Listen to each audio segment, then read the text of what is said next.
Hello, everyone. I'm David Swank of D Swank, and joining me is, Fuzzy Gamer, how y'all doing today?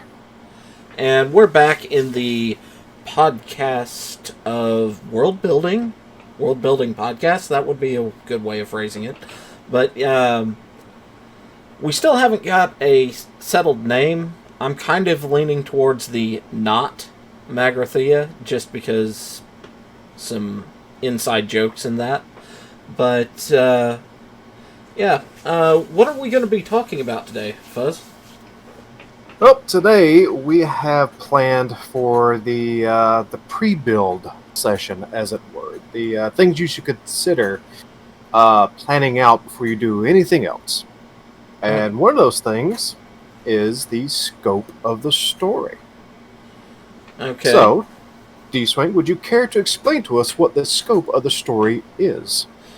Well, to me, scope is kind of could also be like the scale of the story you're trying to tell. Um, if the story never leaves like a county or a village, town, city, whatever, you don't really need to build the rest of the world around it, because you don't deal with that. You can have rough ideas of what's going on there, things like that. But I mean, take the Cyberpunk game.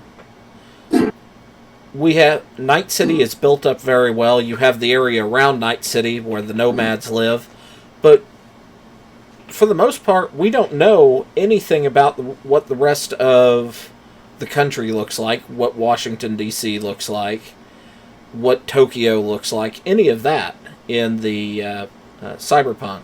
And I mean, if you look at the Fallout series, the worlds are just limited to where the gameplay takes place.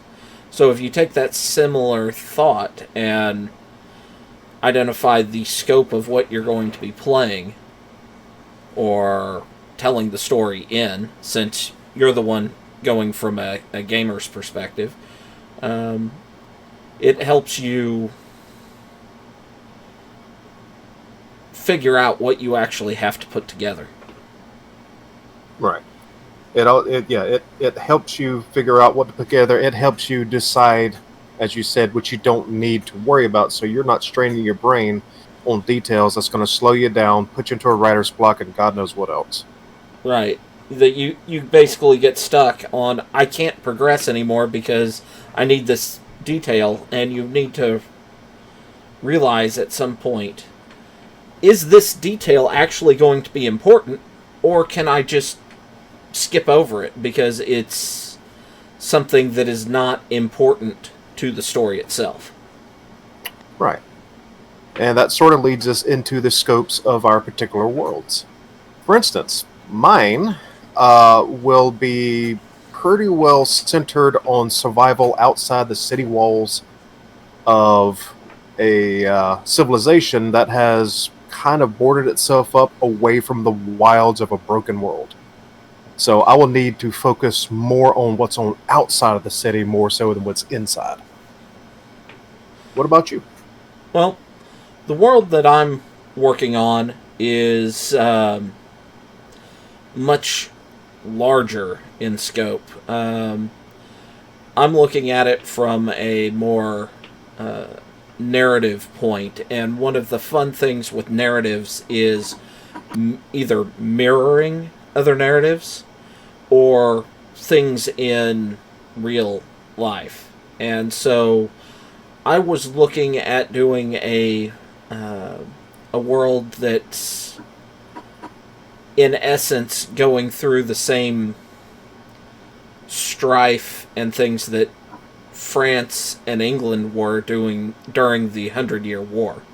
So, with that, I need a little more, well, quite a bit more than you, because I'm going to have to be looking at the two countries, the two primary countries, and then they don't exist in a vacuum. There will be other countries that have their own goals and things around them, so I have to develop more to support them at a larger scale than, say, the survival around a city. Yes and no. I feel like you're going to have more front end development required. Okay, fair enough. And where mine is established, I need to develop a lot more on the environment. I guess intrigue is what I was trying to say. Yeah. There's going to be more intrigue because you've got more power players initially up front than what you have presented. Granted, the scope of the power players are also different because your power players are probably merchants and politicians, where I'm looking at like kings and people that have country level resources. Right. So yeah, scope can definitely drive how much front end development you need to work on before you can move forward. Yep. So, after scope, what are we wanting to look at? Well, after scope, you'd mentioned something called pool analogy. And while you explain that to me, go ahead and explain to everybody else what the pool analogy is when dropping your readers and or players into your world. Okay. Well, it's well, when you're going into a pool, you either walk in slowly and adjust to the temperature. So, for readers or players, you start with something familiar and ease them into this new world. If your world is different, I guess that's tying back into scope and something we kind of missed on, but your scope also is like the level of power that is able to be projected by like individuals, which ties into things we're going to be talking about in the future as well. But yeah, you start out with the familiar and slowly move into the unknown world, or the unique world that you have created for your stories. And when I say stories, I include games because I think you'd agree that D&D is collaborative storytelling. Yeah. The other one is the fun entry, dynamic entry of the cannonball, which is you just jump in fully submerged and sink or swim. It's kind of... It can work, but you need to... It works a lot better in a narrative than, say, throwing people that are expecting a classic high fantasy like Lord of the Rings or any of your D&D type stuff into, say, Shadowrun without letting them know ahead of time. That can be kind of rough on the setting and how people react to it. Yeah, and I believe you can end up with a very visceral reaction depending on the people who are reading and or playing. So you need to be really cautious about the cannonball aspect. Yeah. Unless you have a very good solid grounding of what you're doing with it. Yep. So, like, Harry Potter, perfect example of you have Harry who has grown up in the Muggle world, the normal world, the world we're all familiar with, and slowly he notices his aunt and uncle, things are going wrong with them. They're behaving stranger. And he starts getting letters. And then he gets a lot of letters. And you have Hagrid showing up and the flying motorcycle. And all the fun stuff that happened in the first movie at that point. So that was and you were kind of introduced that there was going to be some magic in the first book slash movie with at the beginning with Dumbledore eating the lights with the Zippo. But that's a good example of a slow progression instead of the cannonball, which would be what was the? We all know it as live, die, repeat. But there was a proper name for it. But you're dropped into that movie with very very little background on what's going on, and a brief overview discussion, and then boom, it weird stuff all over the place. So, okay. You have anything to add to that? Not a whole lot. I can't think of any particular titles I could bring up for the cannonball setting, just because it isn't done that often, and when it is done bad, and I think we tend to forget about it. Yeah. But since you did bring up Harry Potter, that does bring up the aspect of genre as something you need to think about. Very, very true. Well, I guess we kind of skipped over. Are we going to decide how we're going to be entering the world now or later? Because I figure I'm going to enter later. Figure that part out later. I think that's going to be working out for me too. From a DM's perspective, from throwing players into a world, cannonball or slow adapt can work relatively well. But chances are it's going to be a slow adaptation, just because of how a lot of D&D games run, how a lot of role-playing games work. But that is something that will be planned out later. And I feel that that's something we need to acknowledge early, and then probably think about as we progress. Yeah. And you said genre. So I know a lot of different genres that we could be. You've got science fiction and fantasy as the primaries. Any others that really kind of stand out? I've always had a bit of a what's the word I'm looking for? Affinity. There we go. For your punk style genres like steampunk, cyberpunk, things like diesel punk, and my world specifically would probably be in one of those, although I'm not entirely sure which one it would be settled in. You also have things like your alternate histories or your pure historical settings. Yeah.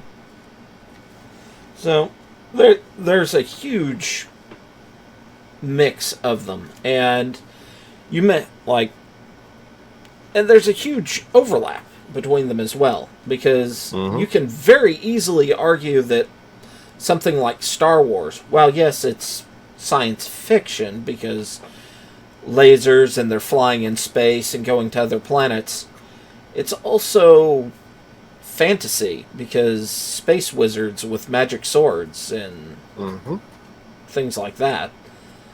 So it's a Star Wars is definitely not a hard sci-fi like Star Trek and things like that. At least Star Trek used to be. But topic for another day, man. Yeah, topic for another day. Yeah. Okay. Don't get ahead of us. But yeah, and then there's you have steampunk, which is kind of one of the more well-known out there. So steampunk is really kind of it's kind of gotten a dirty name just because of how popular it's gotten.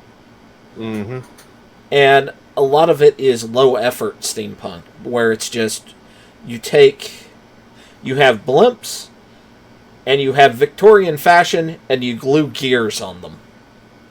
Yeah. And because of that, I think there's a lot more um, similar fantasy coming out that would be.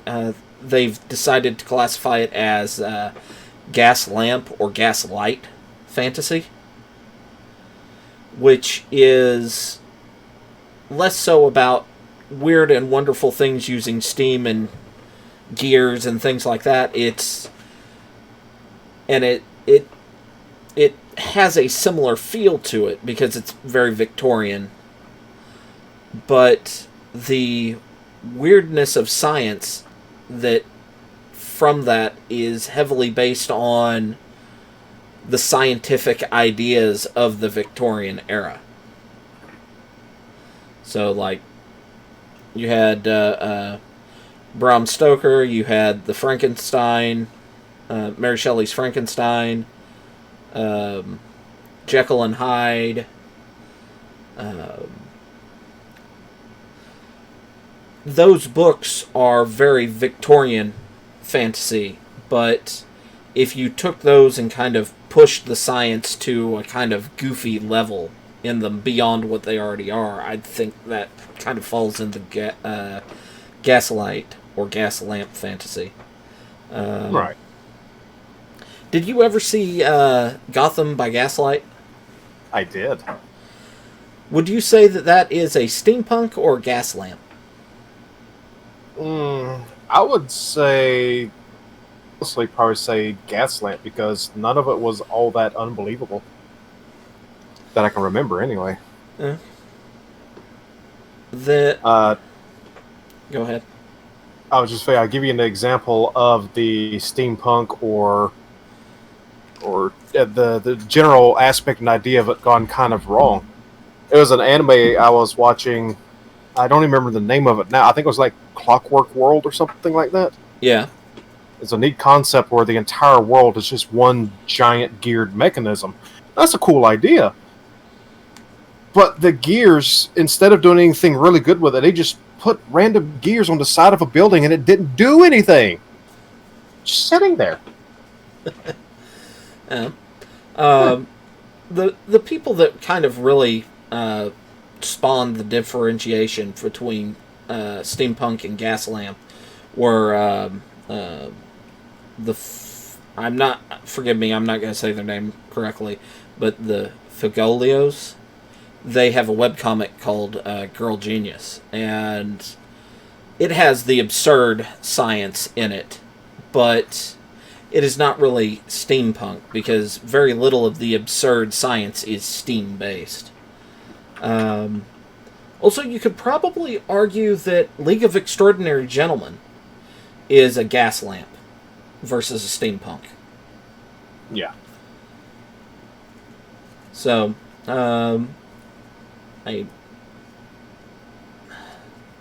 we mentioned cyberpunk, and that it kind of has magic in it, in the fact that you have people being able to do weird and wonderful techno wizardry that people probably shouldn't be able to do. And Dieselpunk is kind of the Mad Max. yeah. Basically Mad Max. Yes. That's great. That's a great example.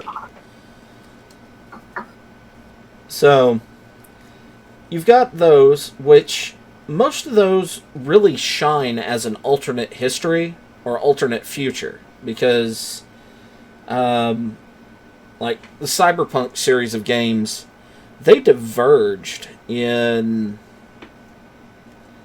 like the 1980s. Maybe it was the 70s is when that world's history diverged from ours.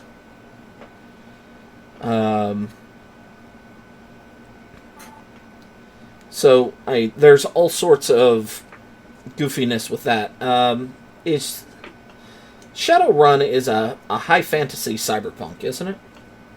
I think so. Because you actually have people who can cast magic proper in Shadowrun. So there's all sorts of mix and match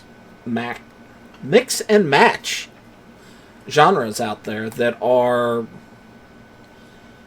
well, you can do pretty much whatever you want. Yeah. And You want go ahead. No, I was gonna say, yeah. You want Mad Max with high fantasy races and magic? Do it. Yeah. There ain't no rules here. Yeah, there aren't any rules. And it's just building and having a place that's fun. There are tropes and things that we'll probably get into and discuss later on. But that's for another episode. So we mentioned a lot about magic. Well, not a lot, but some about magic. One of the things that I believe it was Clark that said it, and Clark, my mind's going blank on his first name, Isaac Clarke. I'm pretty sure that's it.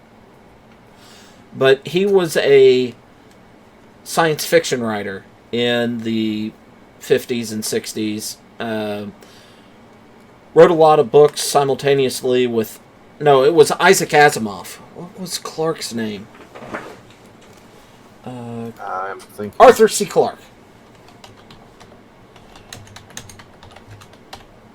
Yep. It was Arthur C. Clarke. Thank you, Internet.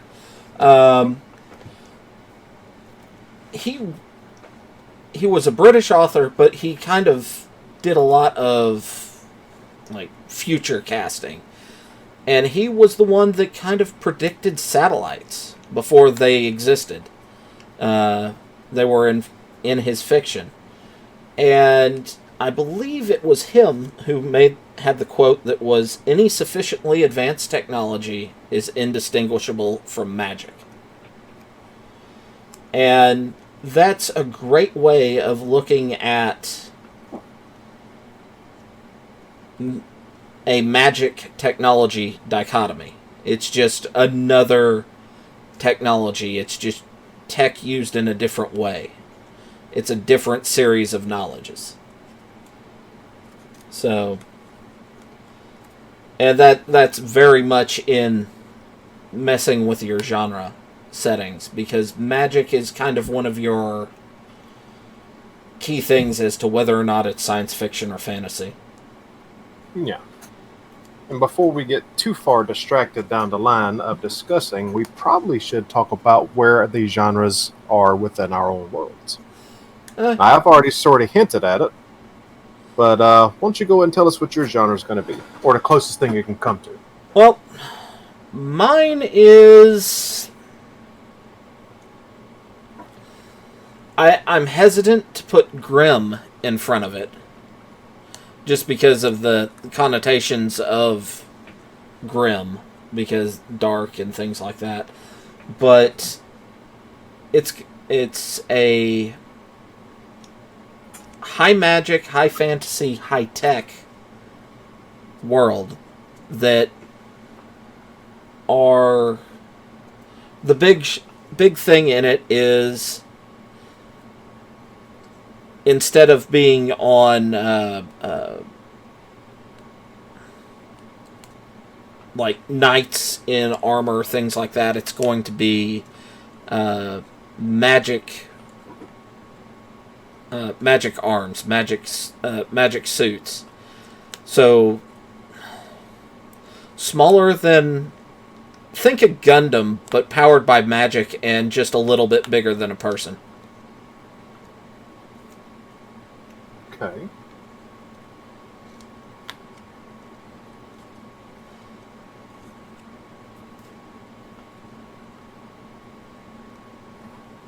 Not really sure where you'd place all that, but I can understand. I can definitely understand your hesitation.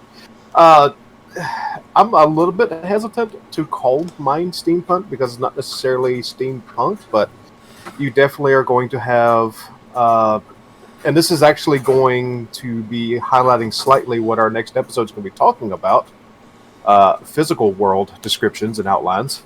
My particular world is literally cracked open, a literal broken world. So you have these huge chunks of flying island around, and the only way you get from one to the next is through sky vessels. Okay. And I'm not really sure where to place that. It's going to be high fantasy. There's going to be proper magic involved. Only in cities it's banned due to the tight, compacted areas. So I don't know. What would you call a genre that includes sky pirates? Think a lot of what happened in Tailspin. I would. Okay, question. Yes. Are they powered by magic, like captured elementals, gasoline, diesel fuel, steam? What powers the sky ships? The ones from the cities, since magic is banned and not able to use, they will be either steam or diesel or whatever resource is available to them. Probably steam, just because why not? But outside of the city, magic is wild and used on a regular basis. So theirs would be magic. Okay. Then I would say that that's probably something closer to a survival gas lamp. Okay. Maybe a little close to steampunk.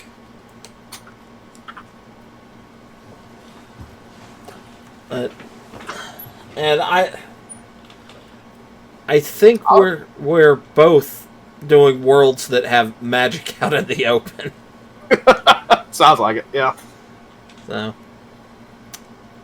yet another thing that will be talked about. No, actually, that is the next topic. Oh, nice. Which is the basics of the world. Whether it's a hidden world or an open world, has an alternate world hidden in the background somewhere.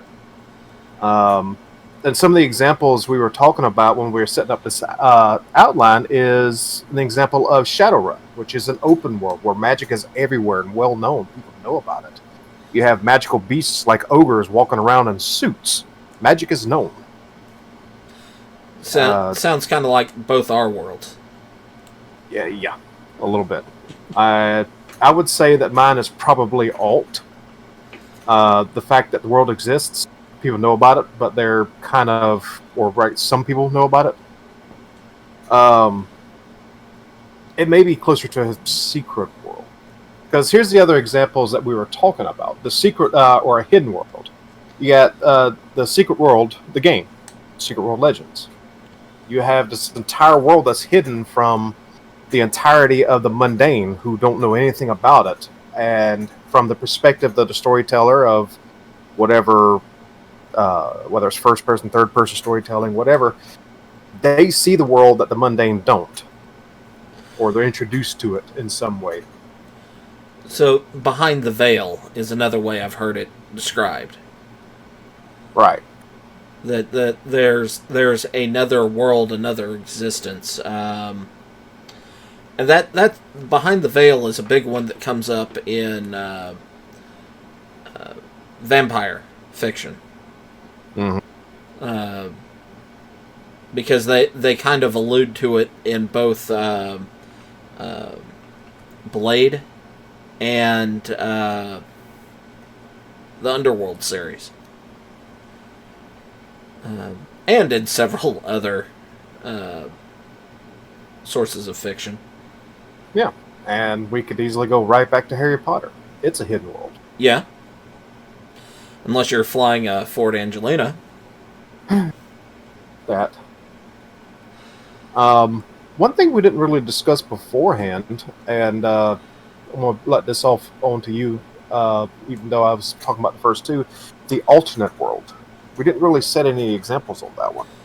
Well, the big thing with an alternate world, and why it's very hard to do say a world based on what we have right now with magic in it, is that magic at its core would change. Like, wizard sorcerers would change so much that our modern world would look nothing like it does today. I mean, world conflicts would all be shifted based upon how much magic and what type of magic people had. Okay. So I've already got an example in my head for an alternate world. Okay. Although it doesn't deal with magic per se, it's a fine example of an alt world. Cadillacs and dinosaurs. Sort of. Yeah. I know its story is not, but it is, and this comes up with me at work with the guys that I drive with at the store. He talks about, oh, what if dinosaurs had never died out? Blah blah blah. We didn't know. It would be horribly different. It'd be way different. One, creatures would be smaller just because of evolution, and two, we may not even exist. But yeah, I mean, if everything lined up proper and something like changing the history way back and dinosaurs survived and all the things lined up just right, you would have a modern day world like Cadillacs and dinosaurs. It would be changed so differently that it's nothing like what we know. Yeah. Another one, it's a book series that I read titled Destroyer Men. Kind of falls into the isekai kind of because it's early part of World War II. A Great War era destroyer, which is a World War I era destroyer, ends up fighting a Japanese battle cruiser.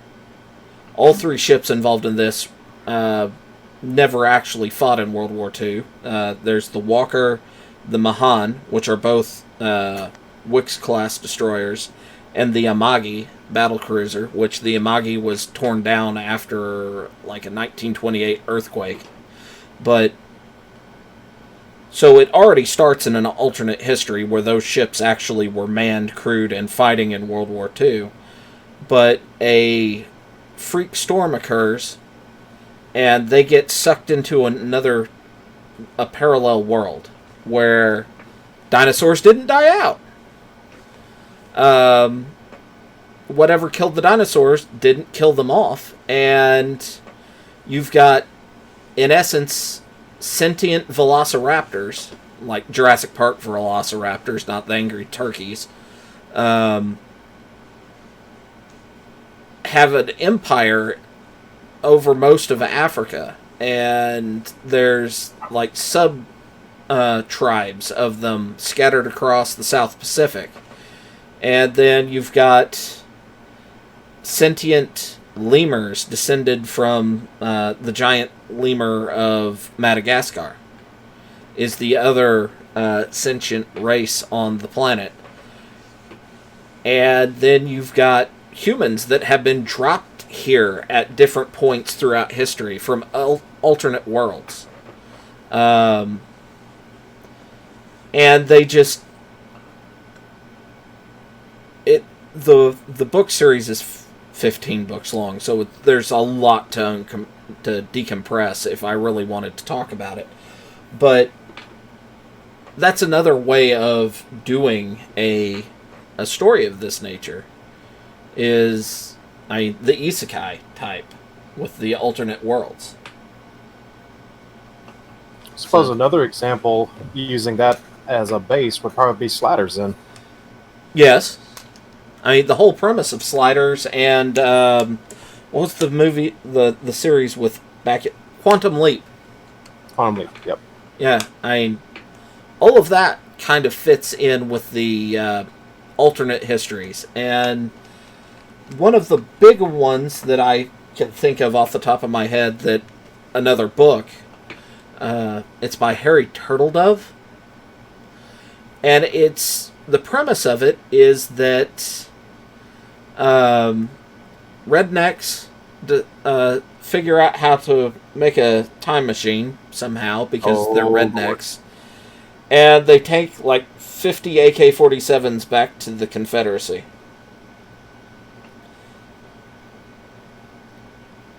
And they go... and basically the story is how that one action rippled forward in time and screwed everything up.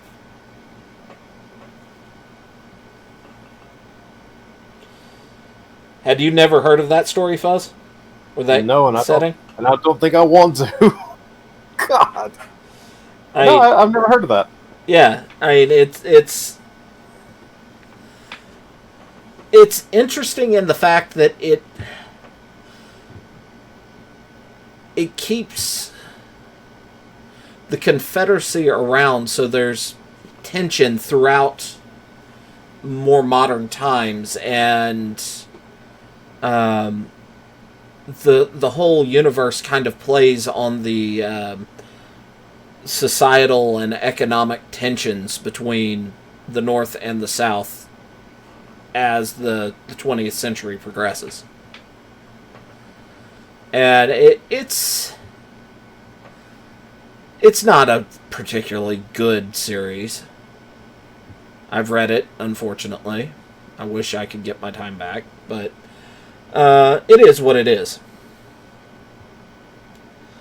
So there's a bunch of different alternate histories that are out there. Some good or some bad. Yeah. And unfortunately, we definitely got a bit sidetracked and ambled on about alternate worlds, probably because it's a fun one to really think about. Yeah, it's a mind game. Yeah. A mind exercise. Yeah, if you want to build an alt world of your own, just take our world and do a what if with it. Yeah. What if the asteroid never hit? What if more than one asteroid hit? What if this? What if that? Choose that and run with it. And again, there's no real wrong answers because it's your story, but it does require a little more knowledge of society, I guess, and kind of forethought on how they would react. Yeah. It's not one I'm going to touch anytime soon because, good lord, I was never good at social studies. Yeah. I mean, there's a lot of to do it well, you have to have a lot of knowledge on how something would what the ramifications of, or the butterfly effect, and you have to have knowledge of the society that you're impacting, and it's a lot of work to do one well. Yeah. So that brings us to, and while we kind of hinted at it originally, that both of ours are probably open.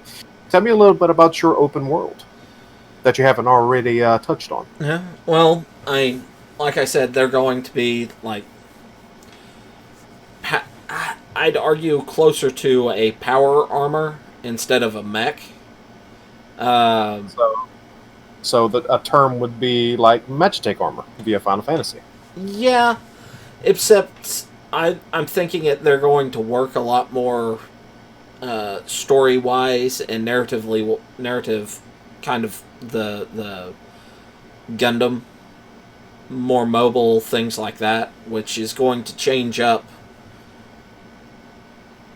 a lot of issues in that. I'm not going to. There's going to be a lot more sword fighting because magic. I'm not going to have proper energy because laser guns are basically magic blasters. I'm not having that. You'll have, if you want ranged support, it's all going to be casters. Okay. Who are not in power armor. So, yeah, it's going to be a interesting play on how that works. My thought is that this is, for the majority of people, like the commoners, the ones that don't have magic, the suits are going to be beyond their understanding. They're going to know that people do this, they're going to know that it involves magic, but that's about it. It's not going to be, oh, well, this does this, and therefore it can... No, they don't get that. The suits are going to kind of tie to knightly orders and things like that. So, you were talking about your survival and the floating worlds and the floating ships, and my first thought was honestly the planet broke before the guard did. Yeah. From 40K. Yeah. But yeah, no, mine would basically the world basics around mine being an open world. You would basically have these the civilized world would be locked behind massive walls. Think Attack on Titan with the wall size and keeping civilized culture in, and it's very controlled. Anybody on the outside would immediately think, "Oh, they're completely and totally oppressed." Yeah. Pause. Pause. Be right back. Mercy, mercy. I take it that means you're back. Maybe. Where did I leave off? What was I saying?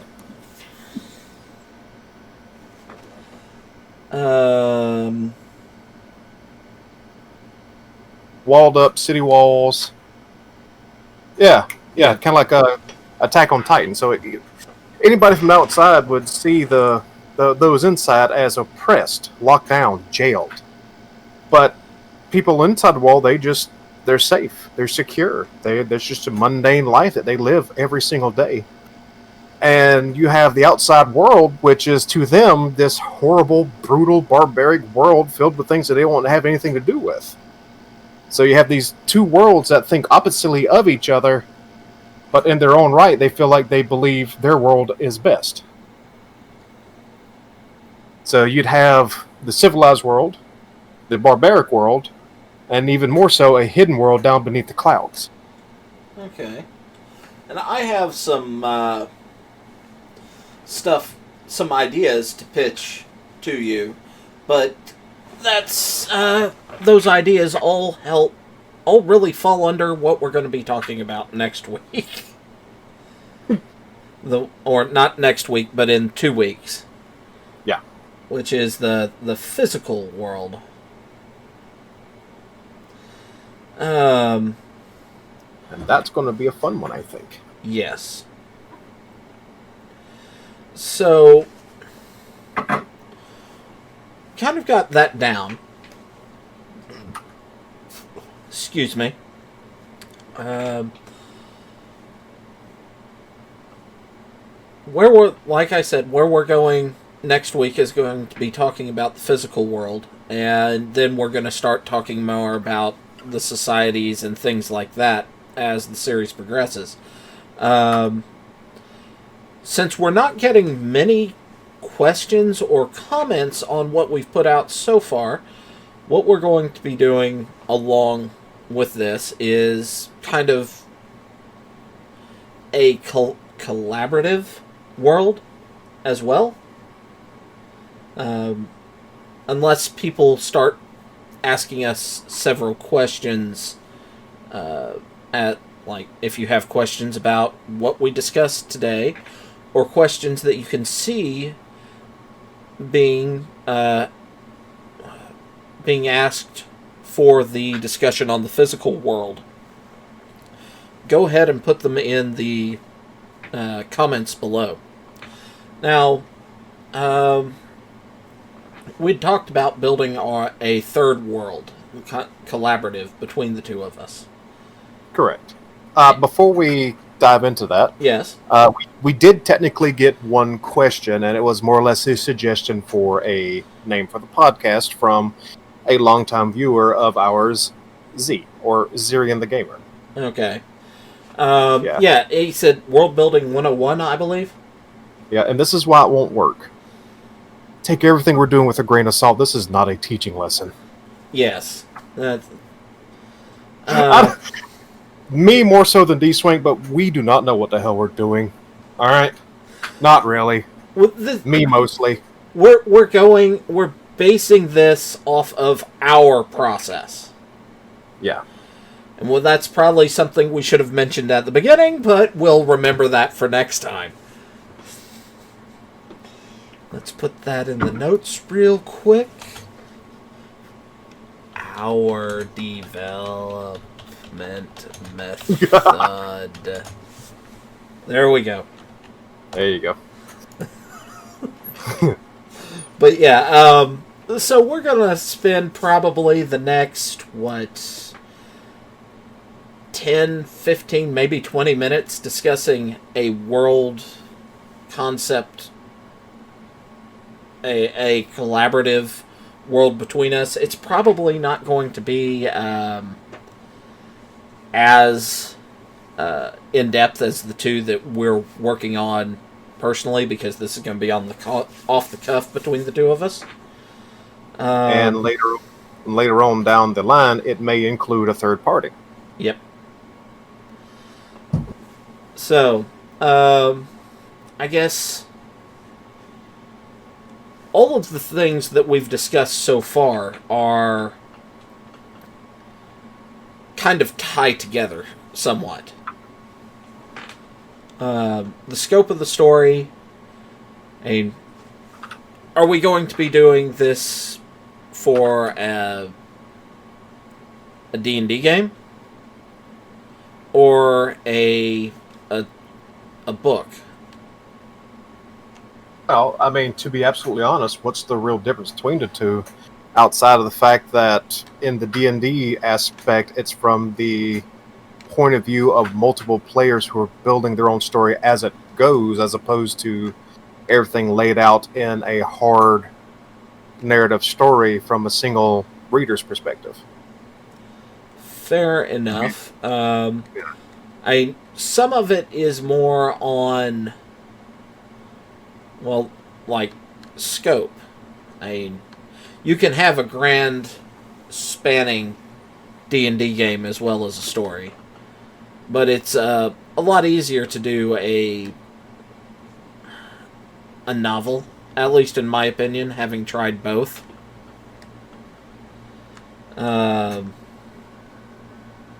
Granted, I've tried both. I've never completed either. But yeah. So, do we want to try something a view for something larger or smaller? I would say let's keep it on the smaller scale, just because we are doing this off the cuff. Okay.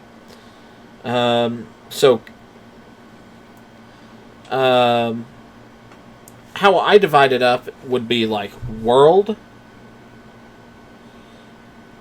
would be one of the largest. And I don't think we need to go any larger than world. Then I'd have continent, country, state or province, county, city.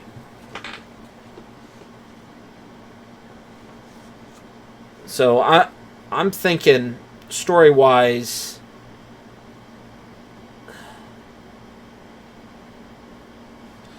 let's look at city. You can do quite a lot with a city-scaled story.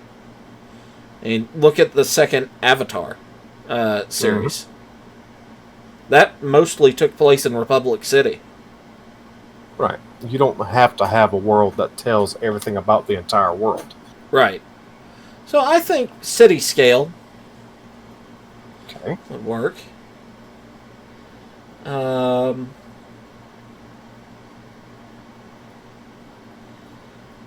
I guess really what we're doing with I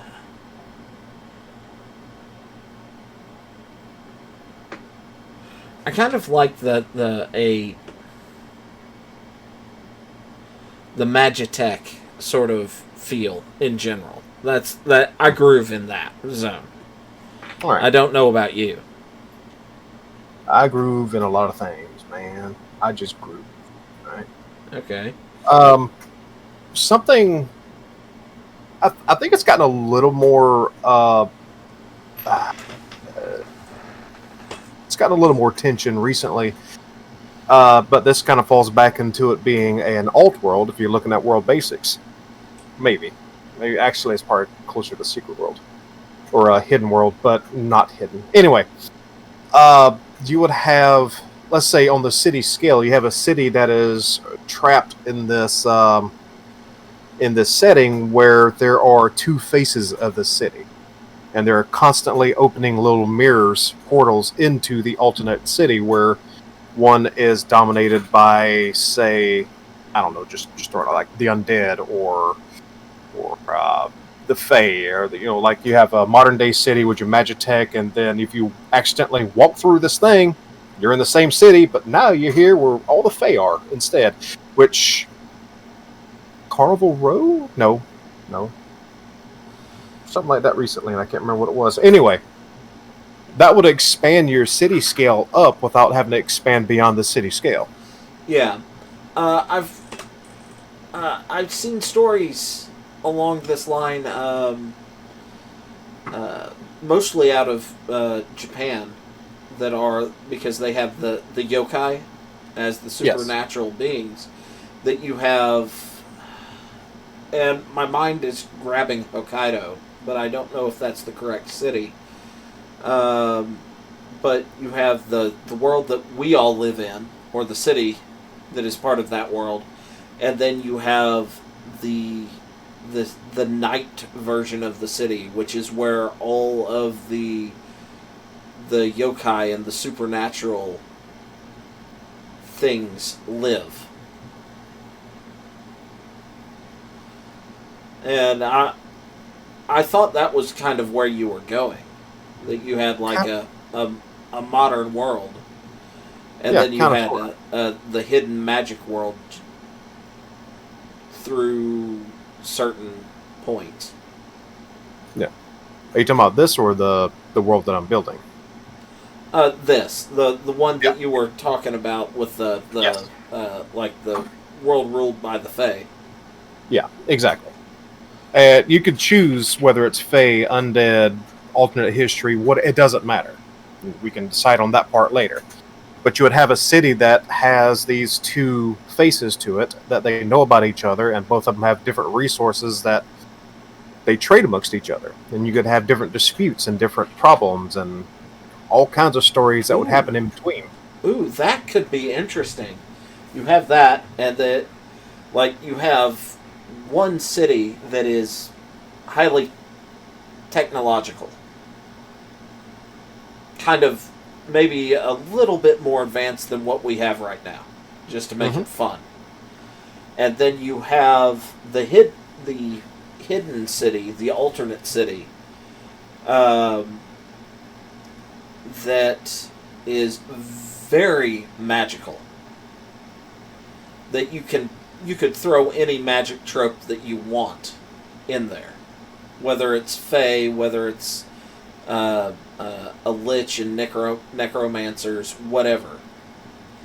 And then the story revolves around the people that are allowed to cross back and forth. That could be fun.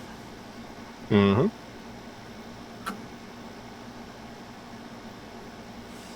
And I could see a D&D game with that. Oh, yeah. Very easily. That could be fun. I like that idea.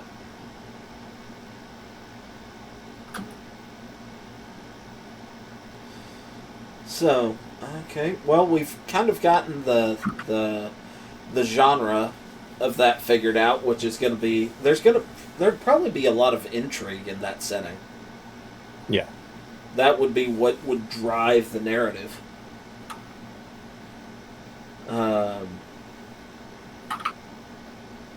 Especially if you had, like, you have the like